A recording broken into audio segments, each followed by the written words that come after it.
The first time humanity was noticed by the wider galaxy, it wasn't because of diplomacy, exploration, or peace. It was because of our weapons.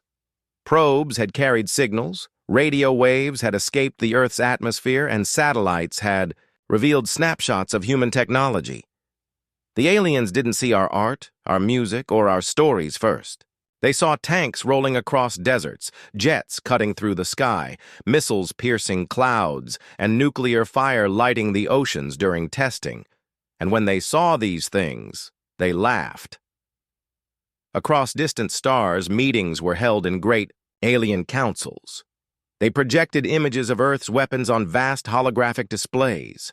There were nuclear submarines, rust-colored tanks with heavy tracks, helicopters with spinning blades, and long-range missiles with sharp metallic noses. The aliens studied these tools of war with curiosity at first. But soon, curiosity turned into ridicule. To them, Earth's weapons were relics of an older time. They had long since abandoned such machines. Their ships glided silently with clean energy.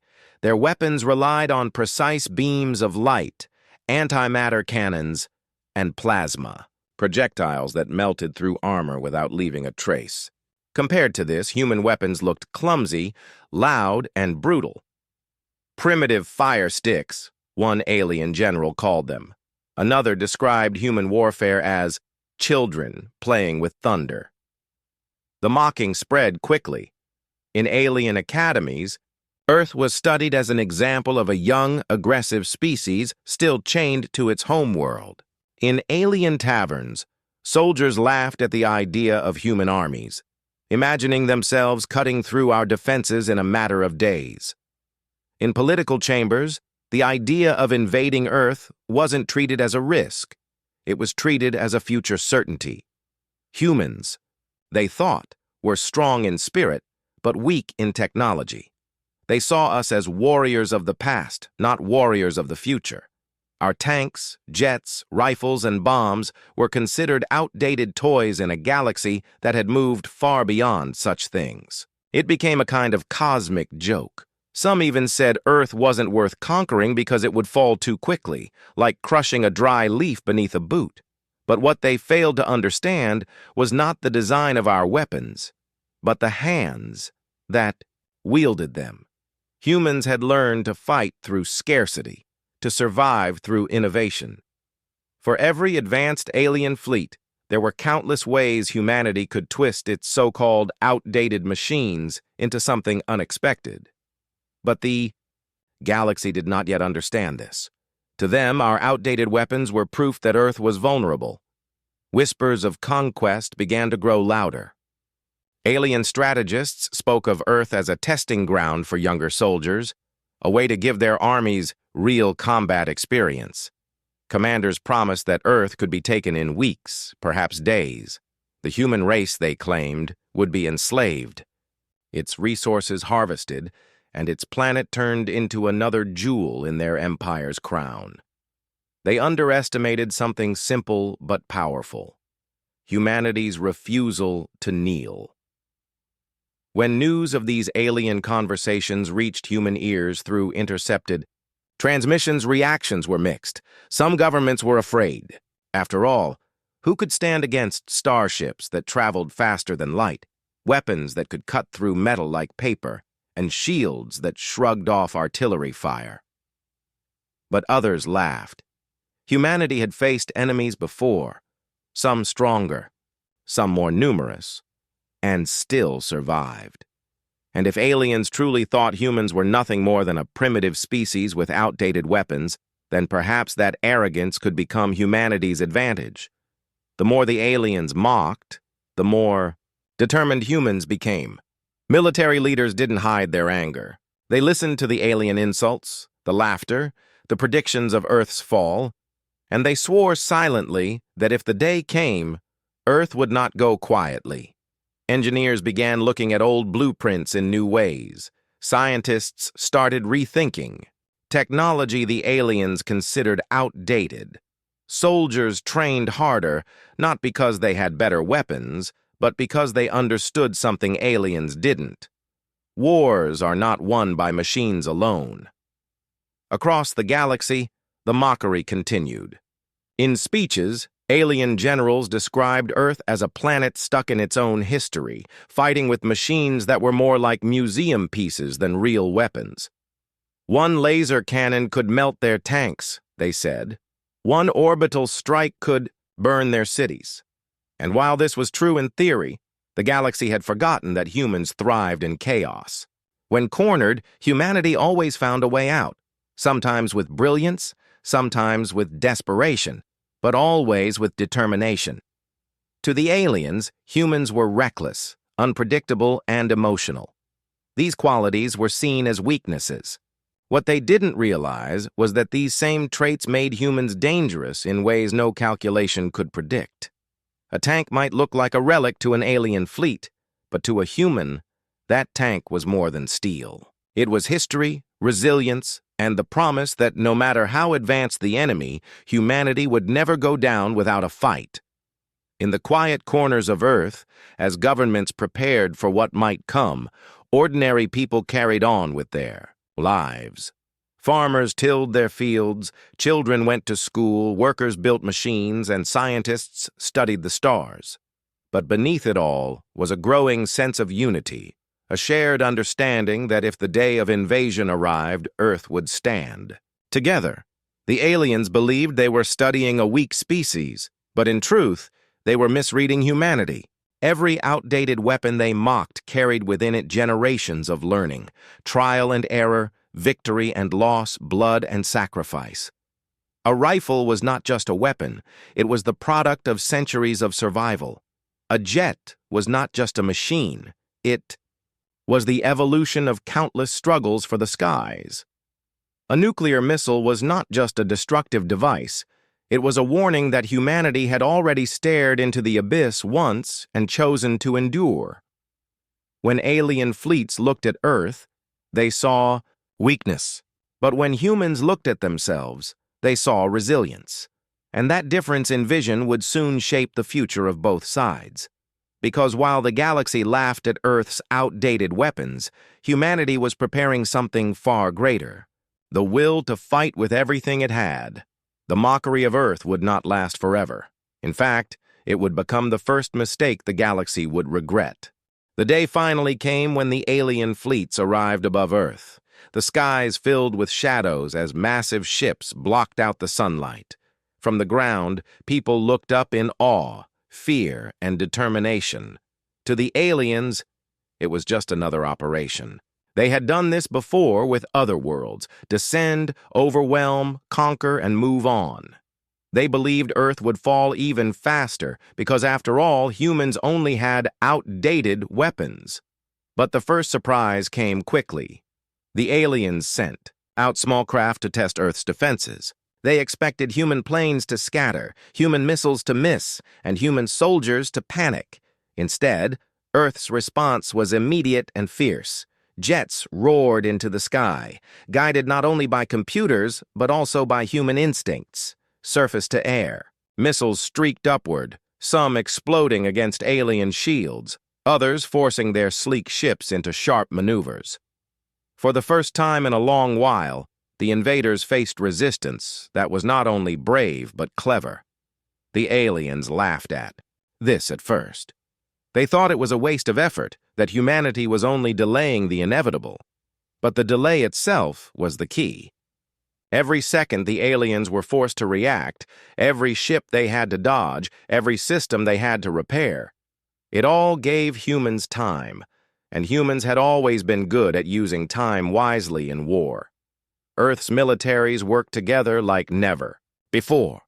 Nations that once disagreed on almost everything now shared intelligence, weapons, and strategies. Old rivalries dissolved in the face of a common threat.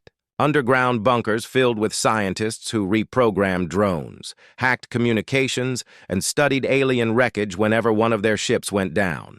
Mechanics turned civilian trucks into armored transports. Farmers volunteered their land for hidden airstrips. Humanity was no longer divided. It was united. The aliens soon realized their mistake. They had expected a quick victory, but what they got was a war of resilience. Humanity's weapons might have looked outdated, but they were designed in a way that aliens didn't expect. They were adaptable. A fighter jet wasn't just a machine. It could be repaired in the field, repainted to blend with the sky, and modified overnight by engineers who had grown up making do with limited resources. A tank wasn't just steel. It was a moving fortress that could fight in deserts, swamps, and cities, places the aliens found difficult to navigate. The more the aliens fought, the more they learned that humans had something their advanced technology couldn't easily overcome: creativity under pressure. When alien shields blocked missiles, humans changed the guidance systems. When lasers cut through tanks, humans started using decoys, traps, and underground tunnels. When cities were targeted, entire populations worked together to evacuate quickly, setting up defenses in places the aliens never thought to look. And then there was the spirit of the soldiers. Aliens were used to armies that fought with cold precision, following orders without question.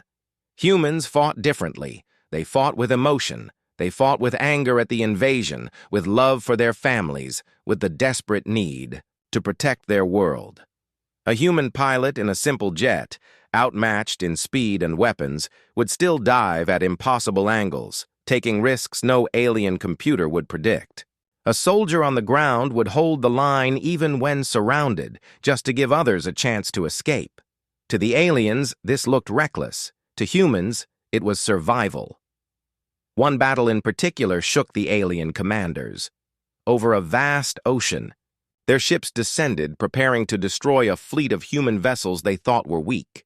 The human ships were older designs, some even decades old, powered by engines the aliens considered obsolete.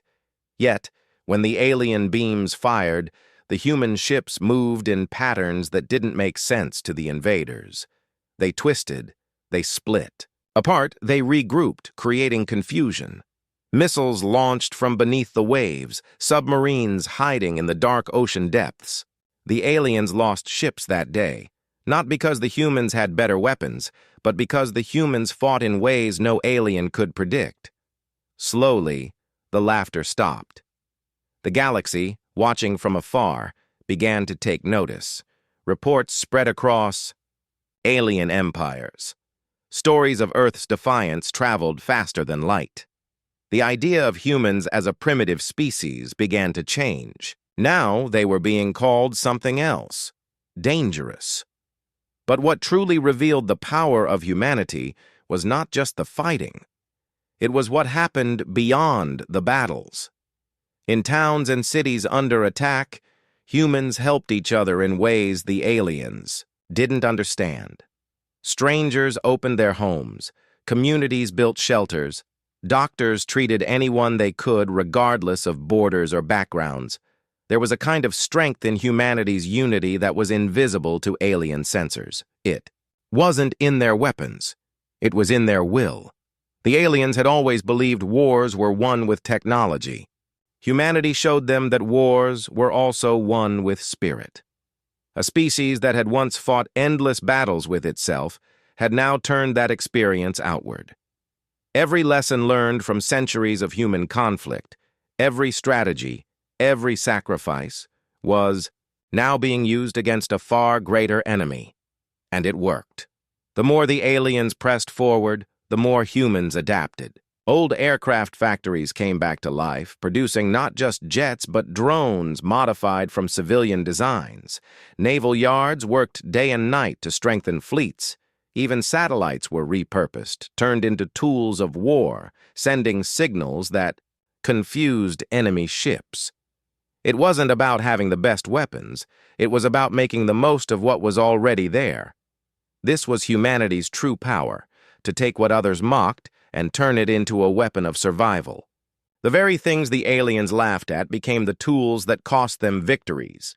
Outdated tanks became traps. Old rifles became symbols of resistance.